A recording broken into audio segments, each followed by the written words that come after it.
Hey students, welcome back. Let's continue our cap-and-gown discussion of FAFSA by actually running the numbers. Let's say your EFC is a 0. In other words, you are a student with a high need of financial aid in order to afford college. This would mean that your student aid report would list a full Pell Grant, which for last year and this year, 2021, 2022, is set at $6,345 per year. That's grant money, so you don't have to pay it back. The maximum amount of subsidized loans available to you is $3,500. Those are loans where the federal government will subsidize or pay for the interest during the time you are a student. And you would be eligible for a maximum amount of $2,000 in unsubsidized loans. Those ones will accrue interest even while you're a student. That puts you at $11,845 in federal financial aid per year. You can also think about it divided by 2 for each semester, $5,922.50 per semester. But what does that actually get you? Let's take a look. This is a resource created by our wonderful Huntsville City Schools District counselors, Ms. Krieger and Ms. Wolf. This is a great way to compare your aid or expected aid to the cost of some common schools that our students tend to look at. Let's start with Alabama A&M. It is our local 4-year HBCU. Alabama A&M's tuition, not including room and board or any fees, is $10,024.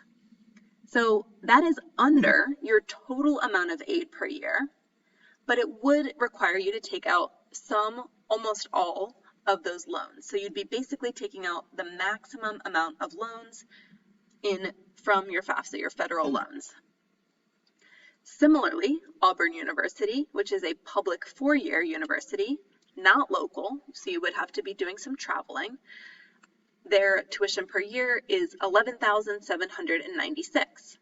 Again, that's right at or a little bit under your full financial aid package from the federal government, but when you're thinking about that, keep in mind that it's going to include a large amount of loans, which would, if you take the full amount of loans every year, you're looking to leave school around $25,000 to $30,000 in debt, which is average amount on the low end of average, but is a significant financial consideration.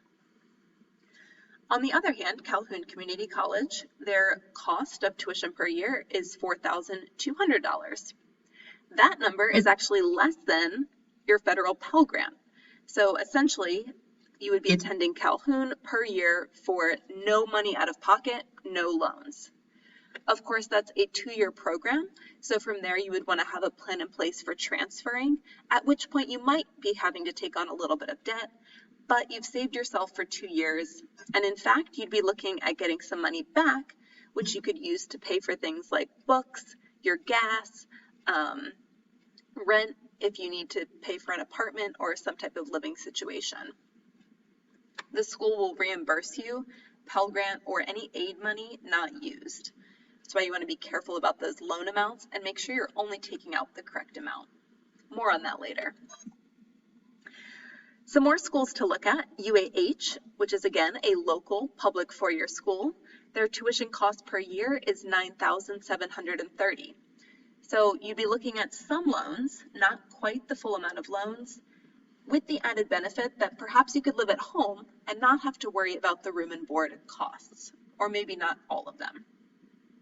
University of South Alabama, very close to the same tuition as UAH. It's also a public 4-year school, sometimes a little more attractive to students because you want to get away from home, or maybe they have a program you like, or you want to be near the beach, or for whatever reason.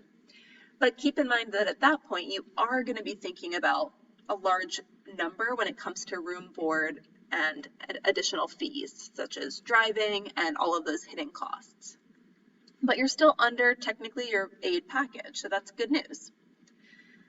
Wallace State Community College is a non-local community school college, so you'd be, again, getting away from home, but adding that cost of room and board.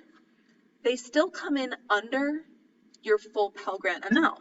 So you may have enough in Pell Grant to afford an apartment or some type of off-campus living situation without having to take out many or any loans.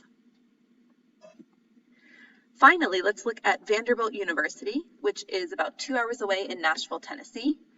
That sticker price is much higher than any that we've looked at, right? $50,000 and $50,800 is a scary sticker price per year. That means they're overall in 4 years, you're looking at paying over $200,000 in college tuition. They offer a limited number of merit scholarships. Merit scholarships you have to earn based on your grades or test scores. However, Vanderbilt, along with 68 other schools like it, have pledged to meet 100% of a student's demonstrated financial need without loans. That is not connected in any way to that merit scholarship info.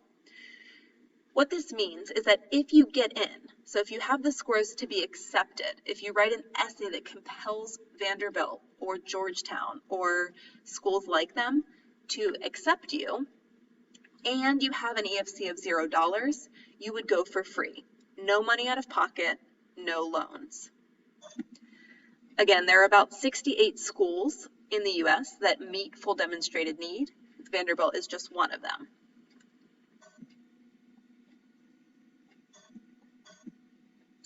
Some additional fees to keep in mind. So you've got your fees and then you've got room and board. Average cost of fees is somewhere around $1,500 to $3,000.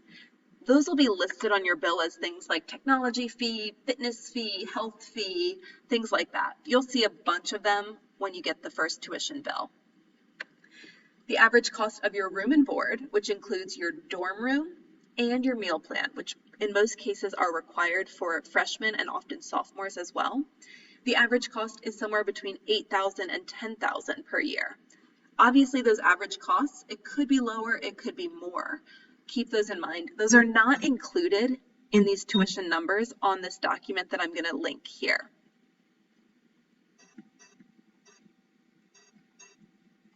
Some other things to think about.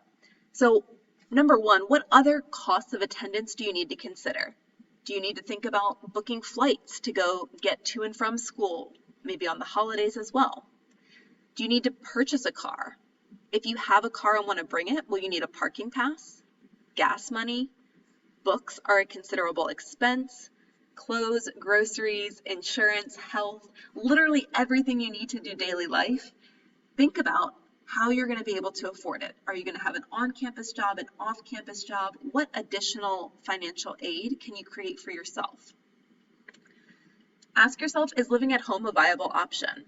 In many cases, that's a way to cut out almost the entire cost of tuition again. So room and board can cost as much, if not more, than tuition per year. So really think about, is living at home a viable option? Are there schools that meet full demonstrated need that I am qualified for and would be interested in attending? I'm going to link the full list here.